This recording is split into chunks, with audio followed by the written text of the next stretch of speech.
to Season 3 of Unapologetically Woman. We're celebrating phenomenal women all across Kentucky who make no apologies for their perspectives or the impacts that they're making in the community. Today we're celebrating Sarah Gaines. Sarah is a wife, a mom, manager of economic development for Fayette County Public Schools. Unapologetically Woman, Sarah, that's you. Congratulations. Thank you, Sharon. Thank you so much for this honor. I really appreciate it. Well, we're honored to have you here. So tell me, how does a woman from Ohio end up in Kentucky? Richard Gaines. That's So I met Richard at church in Cincinnati. We fell in love, got married within a year of even meeting each other, honestly. Moved to St. Louis because he had been transferred with his job because he wasn't in ministry then. And so we went to St. Louis. We were there maybe 2 years when he said God was calling him to preach. He had lived in Louisville before, so he wanted to go to Southern Seminary in Louisville. So he ended up in Kentucky. And then as he finished his degree, he applied for one church, submitted one application, one resume to Consolidated Baptist Church here in Lexington. And so almost 27 years ago, we moved to Lexington. Here you are. But one of the things that I know is because Pastor Gaines was called to preach, you were called to be available for that. Yes. How has that been? So it's been a challenge, honestly. It wasn't on our vision board, just being very honest with you. Back in the late 80s when we got married, we had a vision board of things we wanted to accomplish. We knew that I wanted to be a stay-at-home mom, so we wanted to plan for that. And so when he announced that he was called to preach, I'm like, we have 2 car payments. You can't quit your job and go to school full-time with these bills. And so it's very difficult initially, very difficult initially to navigate. But I believe that he was hearing from God, and I love the Lord too, and so I didn't want to be a hindrance to my husband or to me. I didn't want us to not be blessed, and so we went.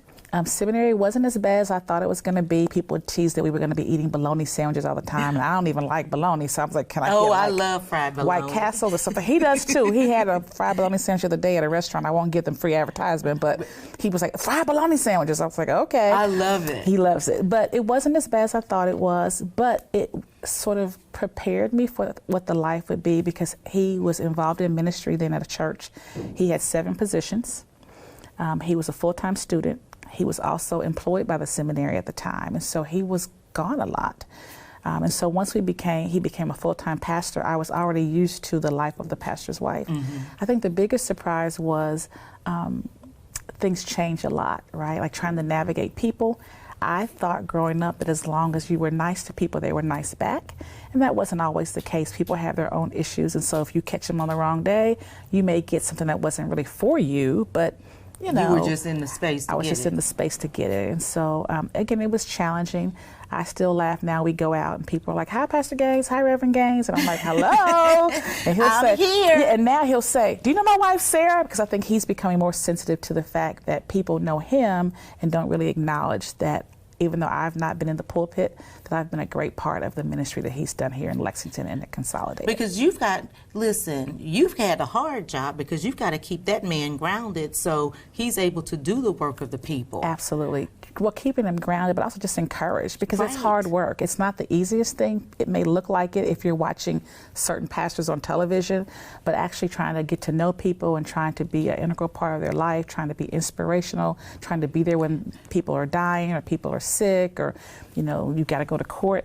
That's a lot. And as your congregation gets bigger, that's even more people you're trying to minister to and serve. And so trying to keep him encouraged. I don't know if you know, but Richard has had cancer twice. No, I didn't know. And so during those times, it was very hard because you're feeling like, why me, Lord? I'm trying to do your will, and yet I have this affliction. And so it's been a blessing to see the growth in both of us, especially in me, because as the only child, I wasn't used to being around a lot of people most of the time. Oh, well, in the position that you're in, you are around everybody all the time. Yes. And this is one of the reasons we're recognizing you, because you deserve that. Thank you. You absolutely deserve it. So in between all of this, you ended up at Howard University. Yes, ma'am. Tell us about that. So in high school, I went to a predominantly white high school in Cincinnati. And so I felt like I wanted to go somewhere where people looked like me or the focus, where they cared about what I liked and what I wanted. I used to always say that homecoming in high school was for the white people. And I was like, I'm going to go somewhere where it's going to be for the black people. So I had a friend from high school who had gone to Howard. She loved it. At that time, it was the Mecca. I also was enamored with Patricia Roberts Harris, who at that time was Secretary of Health and Human Services. So I'm like, I'm going to go to D.C. I'm going to be like Patricia Roberts Harris and all this kind of stuff. And so Howard was my first choice. I applied to several schools, and General Motors Institute, which at the time, remember in the 80s, was a big deal. Working for GM was a big deal. So I was going to be an industrial engineer. And the letter from GM came like maybe on a Thursday. And my mother was a very strong woman, and what she says goes. And so when that letter came for this free scholarship to the General Motors Institute with these co-ops every other semester and a guaranteed job, it's like, that's where you're going. And I was like, I don't really want to go there. But on Saturday, I got the letter from Howard University that said, you've been admitted, you've got this full scholarship, da da da. And so I called my guidance counselor. I was like, yes, I'm going to Howard. So loved it. It was great for me, especially because I grew up in a pretty safe community. So when I went to Howard, it was like a culture shock. Like, I was around my people, but I also was exposed to cultural and climate things that I had not been exposed to. And so a lot of my friends from the East Coast, New York, Philly, Jersey, they thought I was real country. They thought I was real green because I hadn't seen a roach, much less rats that would be, we see sometimes in the street. And so it was great for me. It was great to feel like you belonged. I had professors that really cared about us, wanted us to succeed. And so I always say, it may not be for everybody, but there is something special about a historically black college and university that can make the difference for the right kid. And so I will agree with you because I graduated from Southern University in Baton Rouge. Yes. And so I absolutely agree with you. Is that where you pledged Delta Sigma Theta? It is, Alpha Chapter. Yes, ma'am. Because I was like, I didn't realize that you were a Delta. Yes. So so am I. Oh, wonderful, Sarah. So there were 34 on my line. HBCUs usually have larger lines, so there were 34 on my line, and I was number 26. And so I've only been back to Howard twice. Once was for our 30th anniversary and once was for 35. So I haven't been as involved with my line sisters. We chat, we text and chat. But yeah, that was pretty special. And even more so, I think after you've graduated, you feel the significance of, I was at Alpha Chapter. I know. I always wished I could say that I was made in Alpha Chapter, always. So you do your stint at Howard, and then you move to the University of Kentucky. Yes, so let me tell you how I got to UK. So I was a stay-at-home mom, as I said, and one Friday evening I was looking through a Black Enterprise magazine, and it said free MBAs. And I'd always said I wanted to get a degree while I was home because I wanted to show something to the public or to an employer for my time spent away from the workforce. I didn't want them to just be like, so you've been home watching Barney for 4 years?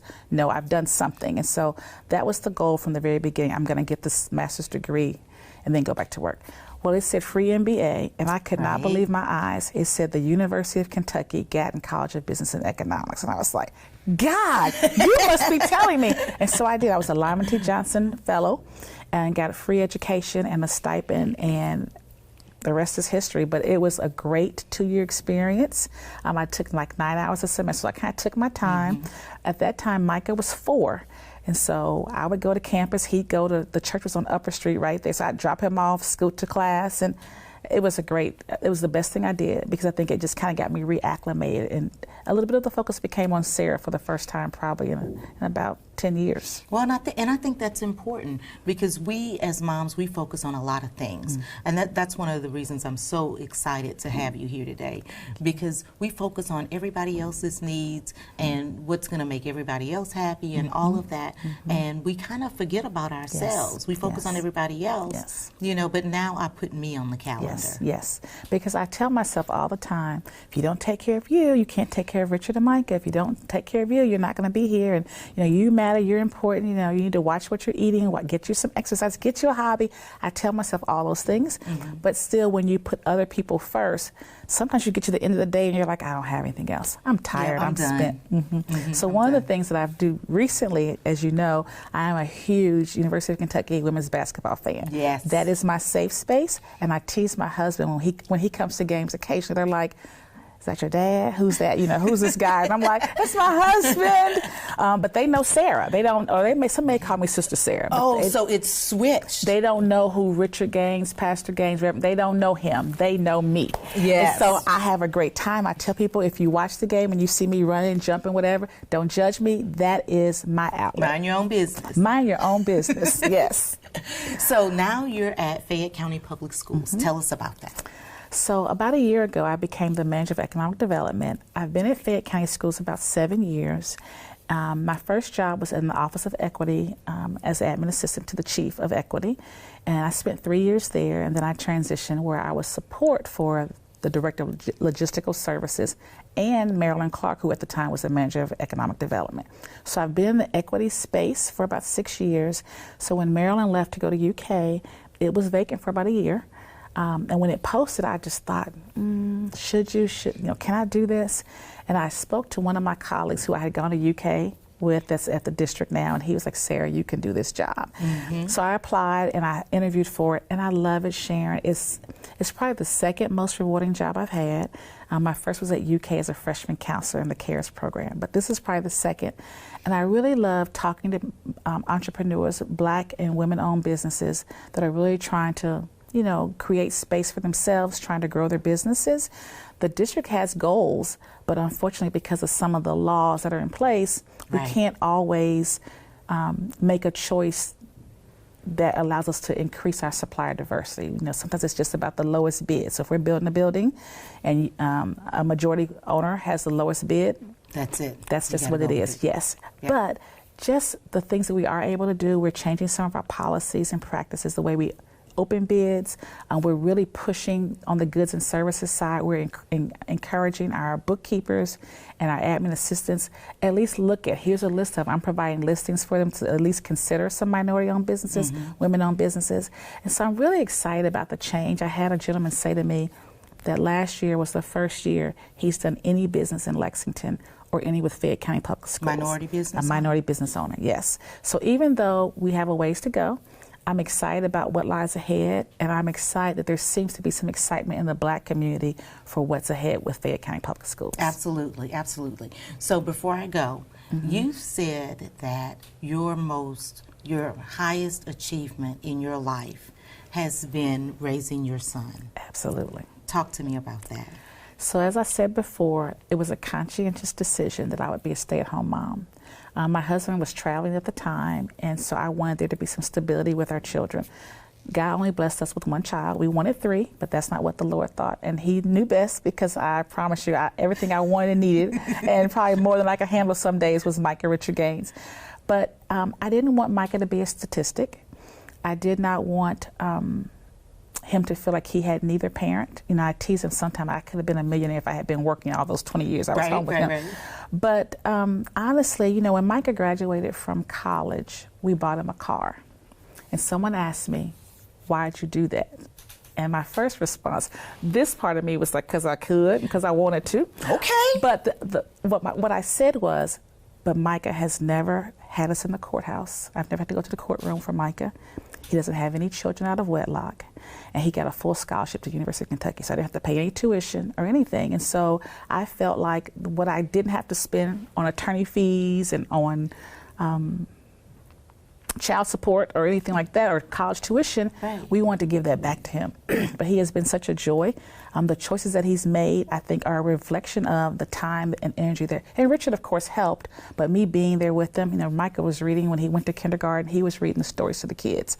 And so I just feel like, when you make a decision and you put 10 toes down, I'm all in, that you should expect to get a reward. And so Micah has been the reward. And I know the reason it's so important is because after I'm gone, Micah will pass it along to his son and hopefully his other children, and they will pass it along. And so that will have helped this generation of Gaineses as they go forward. Absolutely. So before we go, I always ask, for young women or girls that are watching today that are looking at you and thinking, gosh, I'd like to be like her?